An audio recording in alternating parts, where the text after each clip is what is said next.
নমস্কার সবাইকে, আমার নাম কৌস্তব পালিত আর আমি একটা ছোট্ট শোরুম চালাই। First hand two wheeler bike and scooty পাওয়া যায়।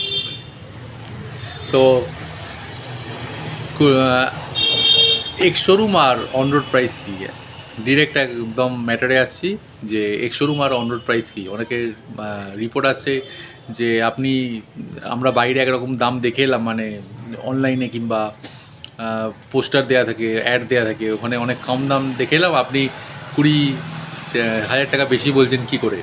তো গাড়ির দুটো প্রাইস হয়, একটা হচ্ছে এক্স শোরুম, একটা হচ্ছে on road. Ex showroom price মানে হচ্ছে ট্যাক্স আর ইন্স্যুরেন্স ছাড়া যে গাড়ির প্রাইসটা হয়, আর অন রোড প্রাইস মানে হচ্ছে ট্যাক্স আর ইন্স্যুরেন্স ধরে। অনেক কোম্পানিতে নাম্বার প্লেট ইনক্লুড করা থাকে, আর অনেক কোম্পানির আবার নাম্বার প্লেট এক্সট্রা ইনক্লুড করা থাকে, 500 টাকা, 450 টাকা, 300-350 টাকা। তো আলাদা মানে ইনক্লুড করা থাকে না, অনেক আলাদা থাকে, মানে আলাদাভাবে দিতে হয় নাম্বার প্লেটের পয়সা। আমি নাম বলবো না কোম্পানির, কিন্তু কিছু কিছু কোম্পানির নাম্বার প্লেট অন রোডের মধ্যে ধরা থাকে, আবার কিছু কিছু কোম্পানির নাম্বার প্লেট অন রোডের বাইরে ধরা থাকে। তাহলে অন রোড প্রাইস মানে হচ্ছে ট্যাক্স আর ইন্স্যুরেন্স মিলিয়ে যে প্রাইসটা, সেটাই হচ্ছে গাড়ির on road price. So always গাড়ির অন রোড প্রাইস জিজ্ঞেস করবেন, এক্স শোরুমের ওপর যাবেন না, কারণ আপনাকে গাড়ি যখন কিনবেন তখন ইন্স্যুরেন্স আর ট্যাক্স করিয়েই নিতে হবে। ট্যাক্স আর ইন্স্যুরেন্স ছাড়া গাড়ি কিন্তু আপনি চালাতে পারবেন না। Thank you. আপনার যদি এই ইনফরমেশনটা ভালো লেগে থাকে তো অবশ্যই শেয়ার করবেন, আমার চ্যানেলটা সাবস্ক্রাইব করবেন আর বেল আইকনের সাথে এবং ফলো করে দেবেন। Thank you.